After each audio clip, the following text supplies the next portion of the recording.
In the forgotten corridors of an old kingdom, where marble cracked under the weight of centuries and ivy crept across the palace walls, there lived a princess whose beauty was spoken of like a hymn. Her name was whispered with awe and envy alike, for she was said to have hair that shimmered like black silk at midnight, skin pale as the moon, and eyes so piercing that even courtiers stumbled when they met her gaze. Yet beauty in those times was not always a gift. It was often a curse that invited jealousy, politics, and the hidden knives of betrayal. Her life was short. Some said she fell ill with a fever that medicine could not cure. Others whispered that poison had touched her cup, slipped in by a rival whose face was painted with a smile at court feasts. Whatever the truth, her breath faded one night as bells tolled softly outside the palace, and the kingdom wept. The king, desperate not to see his daughter's beauty rot away in the cold earth, ordered that she be placed not in a coffin of wood, but of glass. Crafted by the best artisans, it gleamed like frozen water, a transparent tomb where her face would remain visible for eternity.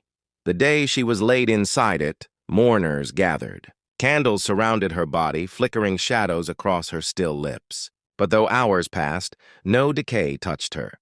Her cheeks stayed flushed, her lips crimson. Her hair gleamed as though brushed by invisible hands.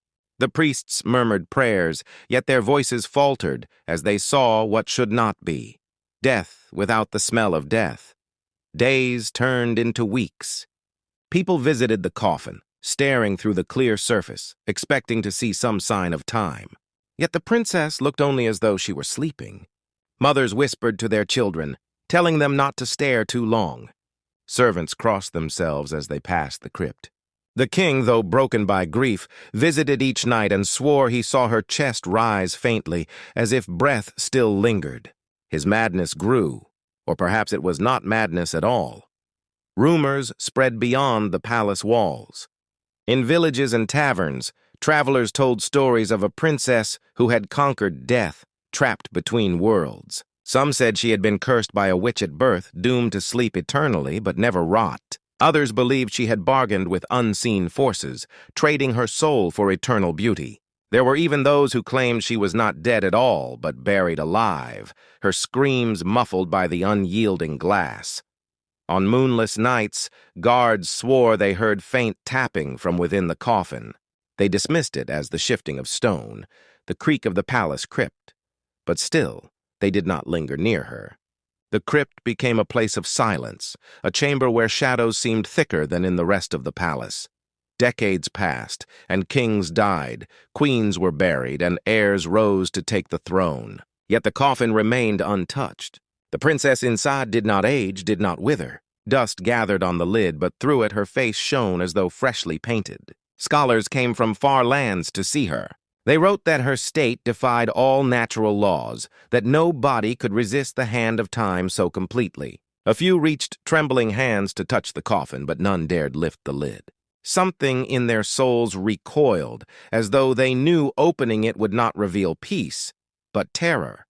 The people began to call her not by her name, but by a title, the Princess of the Glass Coffin.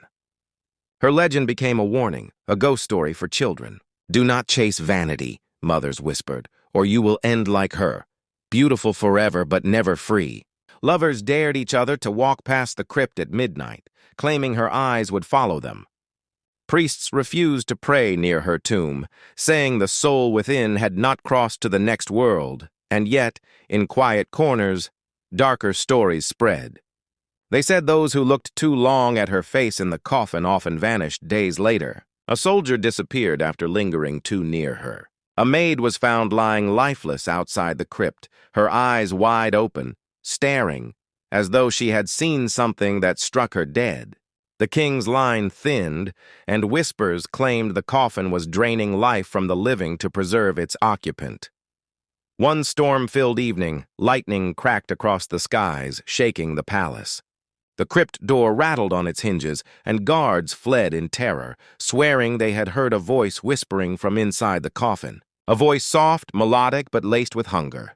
No one dared return until morning, when silence again filled the air. But on the lid of the glass there were faint marks, like the trails of fingers pressing from the inside. The coffin remained sealed, but those who saw it swore the princess's lips had curved into the faintest smile. Years turned to centuries, yet the princess lay unchanged in her crystalline prison. Generations of royals were buried in gilded tombs and stone sarcophagi, but none were remembered as she was. Bards sang of her beauty, chroniclers wrote her tale, and pilgrims traveled great distances just to stand before the coffin, their faces pressed close to the cold glass, hoping to catch the secret of her unyielding youth. But time had begun to twist the story. To some, she was a miracle, proof of divine power. To others, she was an abomination, a thing caught between life and death, feeding on the very breath of the living. Priests argued in hushed tones whether she should be sanctified as a saint or cursed as a demon. The people whispered of disappearances. A stable boy who wandered into the crypt on a dare and never came out. A scholar who camped for 3 nights by her coffin and was found the 4th morning, his face pale, his veins blackened, as though his very essence had been drained. The palace had changed rulers many times, but every king and queen made the same decision. The coffin was never to be opened, never to be moved. Yet temptation gnawed at them. Some wondered if her blood held the secret of immortality. Others feared that disturbing her would unleash what kept so unnaturally still inside. On the eve of one king's coronation, a fire swept the palace. Flames devoured tapestries, halls collapsed, and stone cracked in the heat. But when dawn came and the embers cooled, the crypt stood untouched. The coffin glistened in the weak sunlight that filtered through a broken window, and the princess inside appeared to smile, as though she had witnessed the ruin and approved. The people murmured, "The palace burns, yet she remains." It was then that a secret order of monks came forward, declaring the coffin was cursed and must be destroyed. In the dead of night, they entered the crypt with hammers and sacred oil. They chanted as they struck the coffin, but the glass would not shatter. Their chants faltered when they realized the princess's eyes were open, not wide, not glaring, but slightly parted, shimmering faintly in the candlelight. One monk dropped his hammer and fled screaming into the darkness. The others tried again, but each blow grew weaker as dread crushed their courage. By dawn, the monks were gone, vanished without trace, their tools left scattered on the floor. The coffin bore not a single scratch. The legend spread wider. No one knew whether the monks had been punished by God or by the princess herself. Stranger still, villagers in the surrounding lands reported dreams. They saw the princess standing in their fields at night, her gown glistening, her hands outstretched. Some claimed she whispered promises of wealth and beauty if they came to her coffin and laid a gift at her feet. Others awoke screaming, convinced they had felt her cold fingers brush their skin as they slept. Farmers began leaving offerings, flowers, coins, even locks of their own hair, on the palace steps. The offerings were always gone by morning.